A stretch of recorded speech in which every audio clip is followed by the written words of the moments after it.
우리 함께 옆에 분들과 인사합시다. 메리 크리스마스 인사하시겠습니다.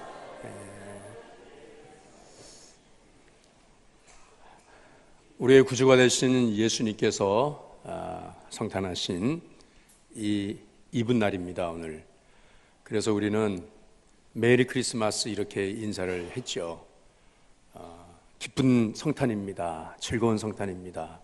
이렇게 인사를 우리가 서로 나눴습니다만은, 그러나 저는 오늘 이 말씀을 준비하면서 사실 마음이 몹시 아프고 힘든 가운데 이 성탄을 앞둔 메시지를 준비했었습니다. 왜냐하면 지난 21일 날 제천에서 있었던 그 화재 사고로 인해서 너무나 많은 고귀한 생명들을, 또 우리의 가족들, 우리의 형제들을 잃었습니다. 그 슬픔과 그 비극 앞에 지금도 몸부림을 치면서 애통하고 있는 그들 앞에서 오늘 우리가 성탄을 맞이했다고 메리 크리스마스, 즐거운 성탄입니다, 기쁜 성탄입니다 라고 그렇게 말하기에는 사실 마음이 참 아픕니다. 위로의 현장에 방문했던 대통령도 참 황망하기가 이를 데 없습니다라고 하는 그 말 한마디밖에 하지 못한 것, 그 탄식과 눈물 가운데서 어떤 말을 우리가 할 수가 있겠습니까? 세월호의 그 상처도 채 아직 아물지 않았는데 왜 이런 비극이 계속되고 있을까요? 왜 우리가 사는 세상에는 이러한 이 슬픔과 눈물, 이 비극, 이 아픔이 계속되고 있습니까? 이 고통 앞에서 오늘 성탄의 의미는 무엇이겠습니까? 우리는 성탄을 메리 크리스마스라고, 축복의 계절이라고, 감사하다고, 행복하다고 그렇게 말하지만, 그러나 여러분, 정작 하나님 편에서는 이 성탄은 너무나도 가슴 아프고, 하나님 편에서는 또 하나님과 동등된 예수님께서, 그 하나님의 아들 되신 예수님께서 이 땅에 오신 이 사건은 예수님에게도 너무나도 큰 고통이었고 슬픔이었을 것입니다. 아픔이었을 것입니다.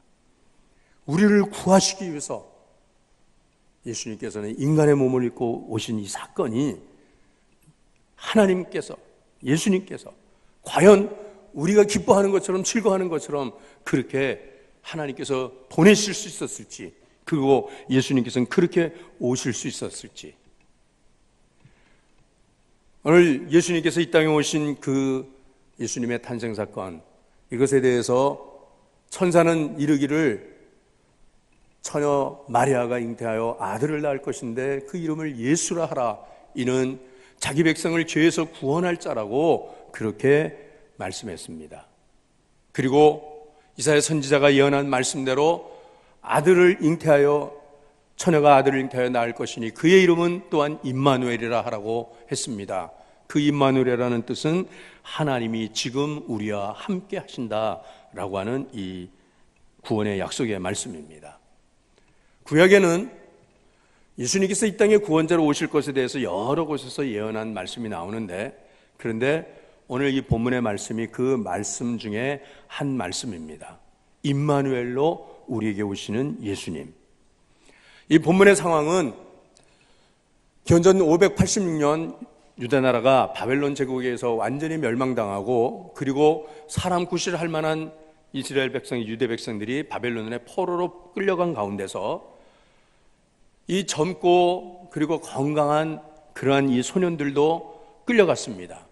왕의 시중을 드는 그러한 환관 역할을 하도록, 그래서 그 끌려간 소년들 가운데 다니엘이라고 하는 그러한 소년이 있었고, 그리고 그의 세 친구 사드락과 메삭과 아벳느라고 하는 이 세 친구들도 있었습니다. 오늘 본문에 다니엘서 읽은 말씀의 내용이, 당시에 느부갓네살 왕이 금신상을 세워놓고 이 금신상 앞에 절하지 아니하는 어떤 제국의 국민들이라도 시민들을 다 불로 태워 죽인다라고 하는 그런 엄명을 내렸지만은, 그러나 다니엘의 세 친구 사드락과 메삭과 아벳느라고는 오직 여호와 하나님만을 섬겨야 된다고 하는 그 신앙을 가지고서 금신상 앞에 절하지 아니하고, 그리고 그 죄로 인하여서 그들은 체포되었고, 그리고 지금 용광로 불에, 풀무불에 던지는 이러한 차명을, 이 극형을 당하게 됩니다.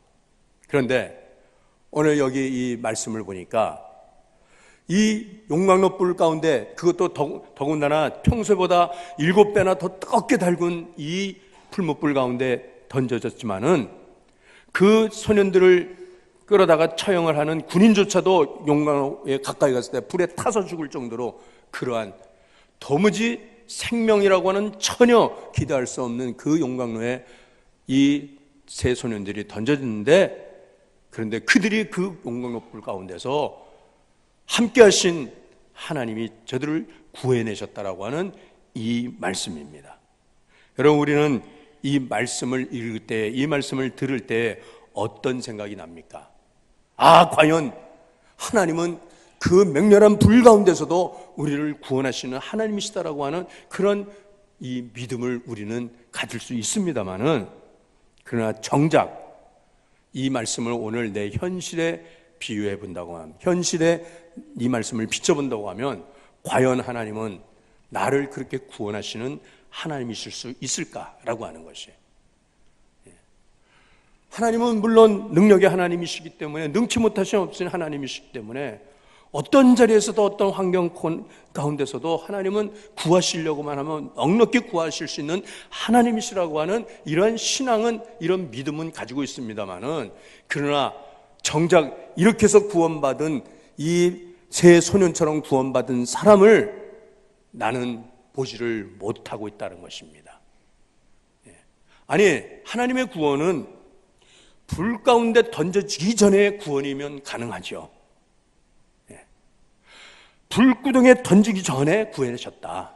예를 들면 이번 제천 스포츠센터에 화재 사고가 날 때에, 그때 어느 한 믿는 분이, 어느 집사님이 지금 가서 헬스센터에 가려고 준비를 다 했었는데 막 집을 나서려고 하는데 전화가 왔어요. 전화가 와서 전화를 받다 보니까는 거기에 갈 수가 없는 그런 상황이라 거기 스포츠센터 가는 거를 포기하고 다른 곳에 가서 그 전화 때문에 일을 하게 됐어요. 그런데 그 전에 거기 불이 났다. 그러면 그는 뭐라고 말할 겁니까? 하나님이 나를 불 가운데서 구하셨다라고 그렇게 그는 간증할 것 아니겠습니까? 그러나 그 현장에서, 그 불구덩이 가운데서, 거기에서 하나님은 얼마든지 구하실 수 있는 하나님이시라고 한다고 하면, 여러분, 거기에는 분명히 하나님 믿지 않는 사람들도 더 많았을 것이고, 그러나 혹은 그 안에는 하나님 믿는 하나님의 자녀들도 거기 있었을 것은 분명하다는 것입니다. 세월호 사고 때, 침몰 사고 때, 그 수백 명이 죽어갈 때 거기에 정말 믿음 좋은 우리의 아들, 딸들 거기에서 마지막 울부짖으면서 그렇게 죽어갔죠. 저는 그 장면을 떠올려 봅니다. 그 화마가 덮칠 때 그 화염 속에서 그 불길 가운데서 하나님 살려주세요, 하나님 살려주세요 부르짖었는데 그는 구원받지 못해. 하나님은 그들을 구원하지 못하고 그냥 죽어버렸다라고 한다고 하면, 여러분, 여기에서 우리의 믿음은 무엇이냐는 것이, 우리의 믿음과 기도의 한계는 어디까지냐, 이런 상황, 이런 현실에서 여러분, 우리는 당연히 풀무불에 던져지기 전에, 용광로에 들어가기 전에 하나님 구원해 달라고 기도하죠. 하나님 체포되지 않게 해주세요. 아니, 체포되었으면 하나님 이 극형만은 면하게 해주세요. 그래서 그 풀무불 가운데 들어가지 않게 해주세요 라고 그렇게 기도를 합니다. 그러나 그 기도가 무의하게, 그 기도가 아무 효과 없이 용광로 물에 던져졌고, 그리고 그 던져진 그 용광로 불에서 이제는 결국은 타 죽고 마는 그런 그 불행한 사건이 오늘도 재현되고 있다고 하면, 오늘 이 세 소년의 이야기는 오늘 우리에게 어떤 의미를 주느냐 이 말이에요. 이 메시지가 하나님 우리를 구원하시는 하나님이다라고 하는 그 정도의 메시지냐 이 말이거든요. 분명 우리는 하나님 우리를 구원하시는 하나님, 우리를 구원하시기 위해서 아기의 몸을, 육신의 몸을 입고 오신 이 사건이, 성탄의 사건이 바로 임마누엘의 이 하나님이라고 하는 것을 우리에게 말씀하고 계시면은, 그러나 여러분, 우리는 그 구원을 어떻게 생각하냐면, 우리가 하나님의 구원이라고 하는 것은 나의 시간에 하나님은 반드시 구원의 손길을 펼치셔야 된다. 내가 원하는 그 시간, 내가 살아야 될 그 시간. 구원하는 데 있어서 구조의 시간에 있어서 가장 중요한 건 타이밍이에요. 그래서 그 구조하는 시간, 그 한계를 골든타임이라고 말하죠. 세월호가 침몰됐을 때에 이 배가 침몰했습니다라고 하는 이 보고가 청와대에 올라갔습니다. 청와대에서는 그 보고를 받고 신속하게 조치를 해서 이제 빨리 전원 탈출하고 배를 포기하고 탈출을 시켜라라고, 그렇게, 그거는 뭐 대통령이 지시를 하든 안 하든 건 당연한 거 아닙니까? 그러나 배가 침몰하기 시작하고서 결국은 배가 완전히 침몰할 때까지 청와대에서는 아무 조치를 취하지 않았다라고 하는 거, 골든타임을 놓쳤다라고 하는 거. 아니, 배가 수면에서부터 완전히 가라앉아서도 그 배의 어느 한 부분에는 공기가 모여있는 공기층에 에어포켓이 있다고 하는 전문가들의 이야기로 적어도 하루라도 좀 더 빨리 참수사들을 동원시키고 해군 UDT를 동원시켜가지고서 그 배에 빨리 들어가서 그 에어포켓에 있는 사람들이라도 빨리 구해라고 그렇게 했지만, 저들은 늑장대처를 해서 결국은 수많은 인명을 그렇게 허망하게 잃어버린 그 사건 때문에 결국은 여러분, 우리 국민들은 너무나도 큰 상처를 받았다는 거예요. 이번에 제천 화재 사고도 마찬가지죠. 불났습니다라고 하는 그 화재 신고를 받고 7분 만에 이 불자동차들이 출동을 했다는 거예요. 7분 만에요. 그러나 그 헬스센터에 들어가는 진입로에, 그 이면도로에 무단 주차하고 있는 그 수많은 차량들이 이 소방차가 들어가는 길을 막고 있어요. 이게 들어가질 못하고 있네요. 불이 타고 있는데도 그 구조를 못하는 거예요. 그러면서 거기서 30분 동안은 지체하고 결국은 들어갔지만은 또 거기에서 이 소방관들이 또 거기에서 뭐 어떻게 그 2층에 있는 대형 유리를 그냥 깨트렸으면 되는데 그거를 깨트리지 않고서 굴절 사다리조차도 작동되지 않고, 그러다 보니까 1시간을 넘는 그런 시간이 지난 후에야 그때서야 소방관들이 진입을 해서 결국은 얼마든지 살릴 수 있는 그런 사람들을 결국은 그렇게 희생을 시켰다라고 하는 이것 때문에, 그래서 우리는 구원하는 데의 시간은, 그것은 굉장히 중요하다라고 한다고 하면, 구원의 시간이, 그 타이밍이 언제냐라고 할 때 우리는 항상 나에게 맞추잖아요.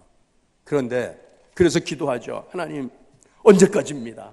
하나님, 이번에 꼭 하나님께서 구해 주셔야 됩니다. 하나님 역사해 주셔야 됩니다. 이번 한 번만큼만 마지막 기회니까 살려주시오라고 했는데, 그러나 그 기도가 응답되지 아니하고 결국은 용광로불에 들어가고 말았다라고 하면 이제는 끝이다라고 해요.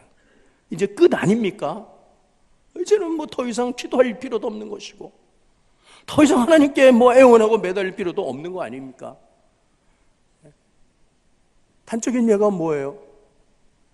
입시를 앞둔 자녀를 위해서 수능 시험일 있을 때까지 이 부모님들이 새벽제에 나와서 기도합니다. 하나님, 우리 아들 딸에게 지혜 주시고, 하나님 건강 최상의 컨디션 주시고, 시험 당일날 하루 종일 예배실에서 기도실에서 기도하고, 그리고 나서 시험이 딱 끝나고 돌아온 그 시간서부터는 더 이상 부모님들은 기도하지 않는다는 거예요. 왜? 시험은 이미 끝났기 때문에 기도해도 이제는 아무 소용없고 기도할 필요가 없다라고 하는 것. 하나님의 구원의 손길은 내가 필요한 그 시간에만, 내가 죽기 전에, 내가 망하기 전에, 그때 하나님 나를 구원해 주셔야 된다.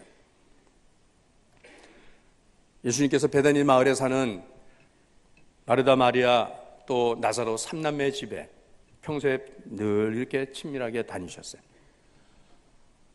나사로가 병들어 죽게 되었을 때 급하게 사람을 보내죠. 그리고 예수님 빨리 오셔서 우리 오라비를 살려주세요라고 했지만 예수님께서는 그 전가를 듣고도 가는 길을 지체하셨습니다. 결국은 나사로는 죽고 장례를 치르고 무덤에 장례치르니 나흘이 되어 썩는 냄새가 풀풀 날 때, 그때서 예수님이 오셨어요.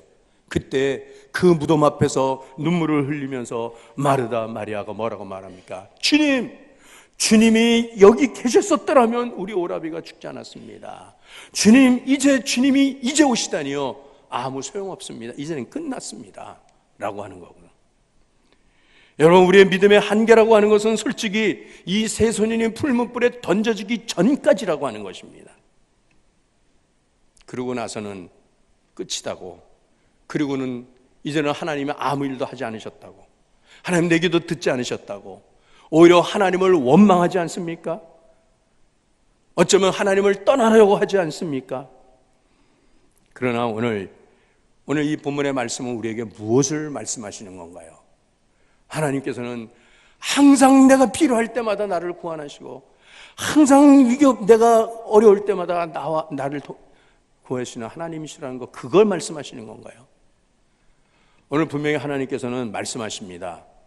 이 사건에 대해서 분명히 이사야 선지자는 이사야 43장 2절 말씀에 이렇게 말씀했어요. 내가 물 가운데로 지날 때에 내가 너와 함께 할 것이라. 강을 건널 때 물이 너를 침몰하지 못할 것이며 내가 불 가운데로 지날 때도 타지도 아니할 것이요 불꽃이 너를 사리지도 못하리니 라고 하는 말씀은 이스라엘 백성들이 출애굽할 당시에 홍해 바다를 건널 때 물이 저희들을 침몰치 못하게 했다는 것, 다니엘의 세 친구가 풀무불에 던져졌는데 불이 저들을 태우지도 못했다는 것, 그것만 이야기하는 건가요? 그렇다고 하면 그것과 그들의 그 구원함과 나의 구원과는 무슨 관계가 있냐면, 나는 구원받지 못했는데, 나는 지금도 이 어려운 가운데 있는데, 이 고통 가운데 있는데, 여러분, 이 말씀은 바로 임마누엘의 하나님께서 그들과 함께 하셨던 것처럼 우리에게도 하나님이 함께 하시겠다고 하는 구원의 약속의 말씀이라고 하는 것입니다.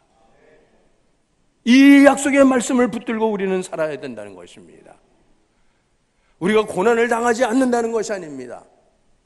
우리가 물 가운데 빠지지 않고 불 가운데 던져지지도 않는다는 것이 아니라, 물 가운데 빠져도 불 가운데 던져져도 그러나 내가 너와 함께 할 것이라 라고 하는, 함께 할 것이라고 하는 약속, 임마누엘의 약속이 우리에게 주어진 것이라는 것입니다. 바로 그 약속을 하나님께서는 구체적으로 실천하기 위해서 예수님을 이 땅에 보내신 예수님의 성육신 사건, 이 임마누엘의 이 사건이 오늘 우리에게 주어진 이 바로 성탄의 축복이요 은혜라고 하는 것입니다.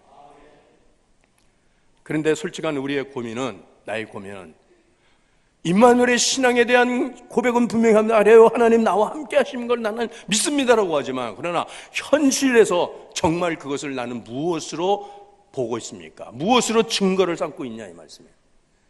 내 신앙과 내 현실은 너무나도 거리가 멀어요. 네?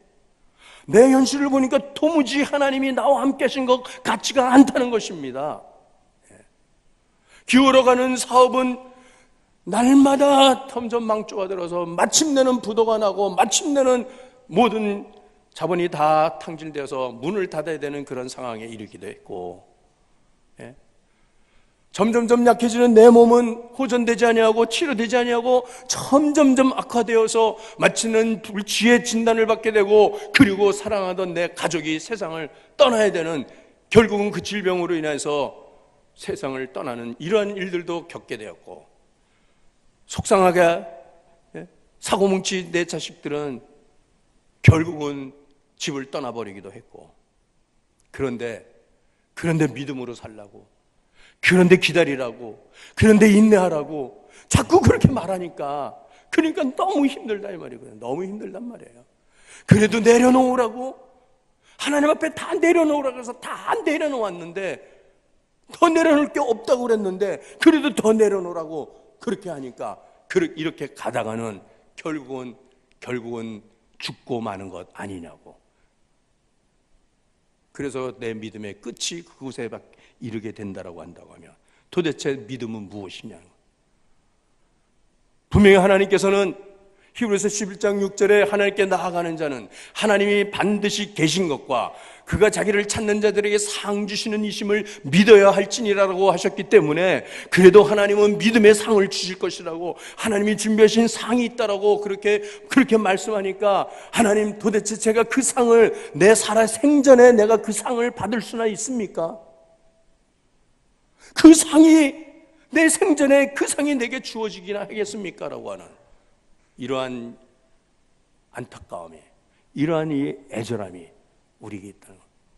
믿음으로 살지 않는, 하나님 알지 못하는 사람들은 더 잘 살아가는데, 더 평안하게 살고 더 인생을 여유 있게 사는 것 같은데, 왜 나는 믿음으로 산다고 하면서 왜 이렇게 힘들까? 왜 이렇게 어렵습니까? 하나님 도대체 내게 주실 상은 무엇입니까? 라고 한다고 하면, 여러분, 그 상은 오늘 나보다 먼저 믿음으로 살아온 내 믿음의 열조들이 어떻게 살아서 어떠한 상을 받았는가라고 하는 것을 히브리서 11장에 우리에게 잘 보여주고 있습니다.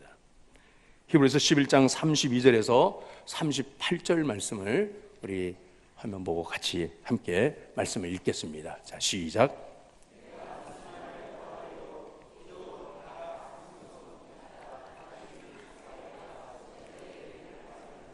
내게 시간이 부족하리로다.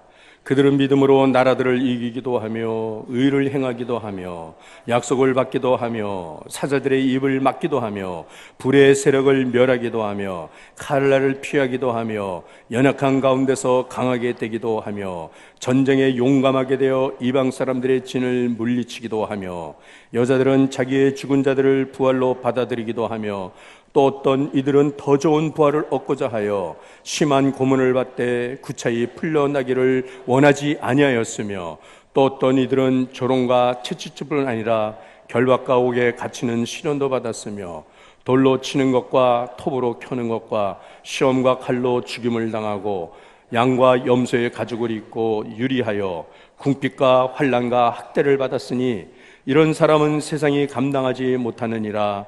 그들이 광야와 산과 동물과 토굴에 유리하였느니라. 아멘. 여러분, 오늘 나보다 먼저 믿음으로 살다 믿음을 따라 죽은 우리의 믿음의 열조들이, 저들이 믿음으로 인하여서 저들이 받은 상이라고 하는 것은 무엇입니까? 믿음으로 인하여서 저들은 나라를 이기기도 했고, 믿음으로 약속을 받고, 연약한 가운데서 강하게 되기도 했고, 전쟁에 용감하게 되기도. 이 말씀들을 들으면은, 아, 그래, 믿음으로 살면 이렇게 승리해. 믿음으로 살면 이렇게 강해져. 믿음으로 살아서 내가 하나님의 영광을 나타내야지 하면서, 우리가 이 33절서부터 34절 말씀까지는 아멘, 아멘이 되잖아요. 전쟁에 용감하게 되고, 사람들의 진을 물리치기도 하고. 자, 그런데 35절서부터 말씀이 조금 이상해지기 시작한단 말이에요. 어떻게 이상해집니까? 여자들은 자기의 죽은 자를 부활로 받아들여. 부활.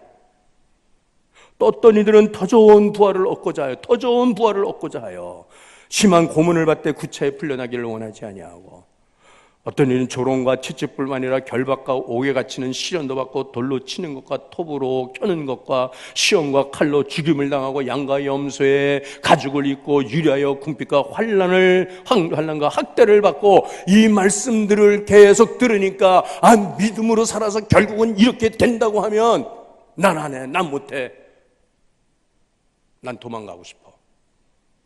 여러분, 그러나 오늘 이 말씀이 우리에게 가르쳐 주는 것은, 믿음으로 칼의 세력을 이기고 불의 세력을 멸하고 칼날을 피하고 하는 이 모든 것들이나, 아니면 믿음으로 인해서 환난을 당하고 조롱과 채찍질을 당하고 톱으로 킴을 당하고 죽음을 당하고 학대를 받고, 이 모든 것들이 이렇게 살아간 이 믿음의 소상들은 저들은 한결같이 오직 하나로 인하여서 저들이 받은 상이 뭐냐면 부활, 더 나은 부활을 얻게 되었고 더 영원한 생명으로 나아가게 됐다라고 하는 것이죠.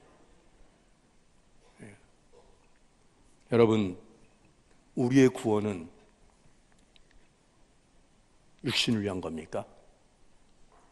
우리의 믿음 생활은 단지 육체를 위한 것입니까? 그렇다고 하면 불꽃덩이 속에서 죽어간 그 물에 빠져 죽어간 내 가족들, 내 자녀들, 내 형제들로 인하여서 나는 왜 하나님 저들을 구하지 않으셨어요? 왜 하나님 저들이 부르실 때 하나님은 왜 머나셨어요? 하면서 나는 하나님을 떠나고 말 것입니다. 고린도서 15장 19절 말씀에 만일 그리스도 안에서 우리가 바라는 것이 다만 이 세상의 삶뿐이라면 모든 사람 가운데 우리가 더욱 불쌍한 자니라 라고 말씀하세요. 여러분, 내 기도의 한계가, 내 믿음의 한계가 단지 하나님 죽기 전에 죽지 않게 해주세요. 망하기 전에 망하지 않게 해주세요. 병들기로 죽지 않도록 해주세요. 내 자식 망하지 않게 하시고 우리 집안 풍지박산되지 않게 해주세요 라는 그런 것들만이라고 한다고 하면 얼마나 많이 하나님의 구원을 경험하셨습니까? 불의 세력을 이긴 새 친구들이나 토백혀서 죽임을 당한 사람들이나 다 같은 믿음의 상을 받은 것은 저들은 더 나은 부활을 얻었다라고 하는 것이에요. 여러분, 이것이 여러분 우리의 믿음의 궁극적인 목표인 줄로 믿습니다. 오늘 성경은 믿음으로 살았다라고 하는 그들은 살았든지 죽었든지 저들은 더 나은 부활의 자리로 하나님께서 나아가게 하신다는 것이에요. 그러므로 무덤 앞에서 울고 있는 마르다 마리아 이 자매를 향하여서 예수님께서 뭐라고 말씀하십니까? 나는 부활이요 생명이니 나를 믿는 자는 죽어도 살겠고 살아서 믿는 자는 영원히 죽지 아니하리라 라고 말씀해요. 사랑하는 우리 진광의 가족 여러분, 우리는 믿음 생활하면서 종종 우리가 실족할 때가 있습니다. 실망할 때가 있습니다. 하나님이 이번 한 번만 도와주시면, 하나님 이번 한 번만 구원의 손길을 펼쳐주시면 하나님 내가 일어날 수 있습니다. 내가 하나님 사람됨을 증명해 보일 수 있습니다라고 하는데 하나님의 구원의 손길이 펼치지 않았다고, 하나님 내 기도 응답하지 않았다고 낙심하고, 그래서 나는 떠나고 싶어요. 나는 이제 그만 믿음 생활하고 싶어요 할 때가 종종 있습니다. 그러나 여러분, 그 가운데서 우리가 바라봐야 할 것은 그 자리에 나와 함께 하시는 하나님이시라는 것을. 독일의 희망의 신학자 유르간 몰트만 박사는 십자가에 달리신 하나님이라고 하는 책을 썼습니다.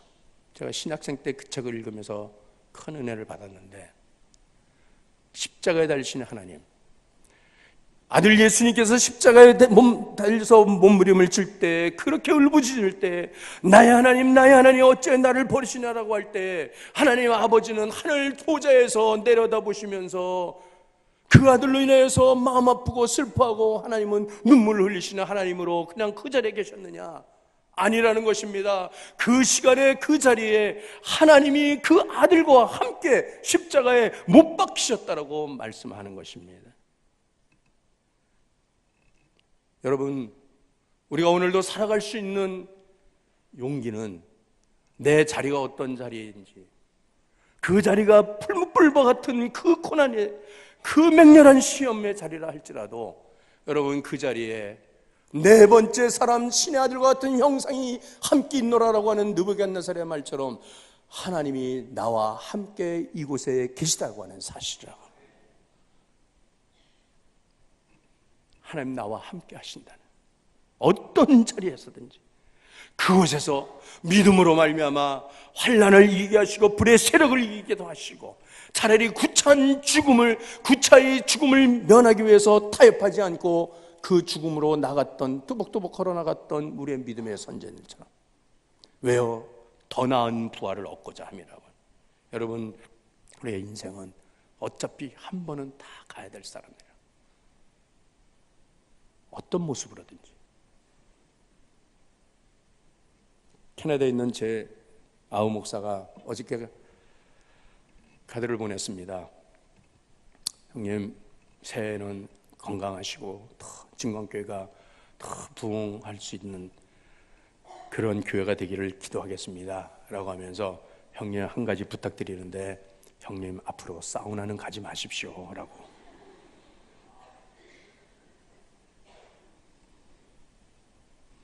제가 수요일 날 사우나를 갔다 왔어요. 가끔 가는 그 사우나 구조를 제가 보니까 거기도 살 희망이 없는 사우나 구조예요.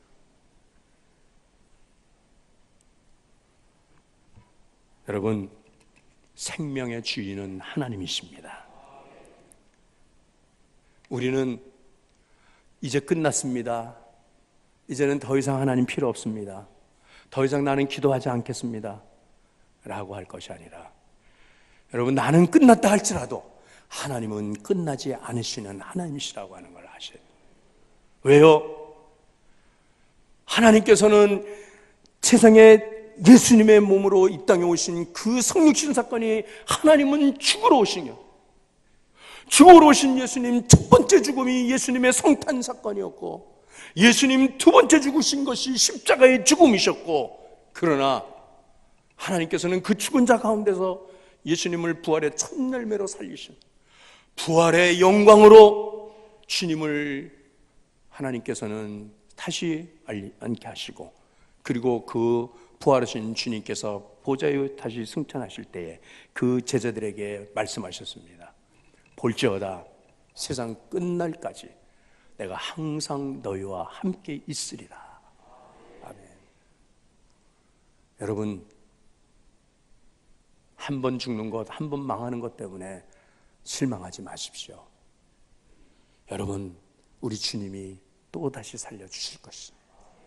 영원한 부활의 생명으로도 우리를 나가게 하실 줄로 믿습니다. 어떤 죽음과도 같은 고난 중에도, 맹렬한 풀무불 가운데도 나와 함께 하시는, 나를 찾아오시는 임마누엘 되신 우리 주님, 오늘 이 주님을 나의 구주로 영접하시기를 바랍니다. 그래서 나 위하여 오신 이 예수님으로 인하여서 나는 진정으로 모든 사람들을 향하여 메리 크리스마스라고, 메리 크리스마스라고 그렇게 외칠 수 있는 그러한 이 성탄이 되어주시기를 주의 이름으로 축원합니다. 주님을 볼 수 있는 믿음의 눈이 열리시길 바랍니다. 풀무불 가운데 함께 하신 주님, 오늘 나와 함께 하신 그 주님께서 영원한 하나님 나라의 영원한 생명으로 우리를 인도하시는 이 성탄의 은혜가 오늘 이 아침에 함께 하기를 주의 이름으로 축원합니다. 우리 함께 기도하시겠습니다.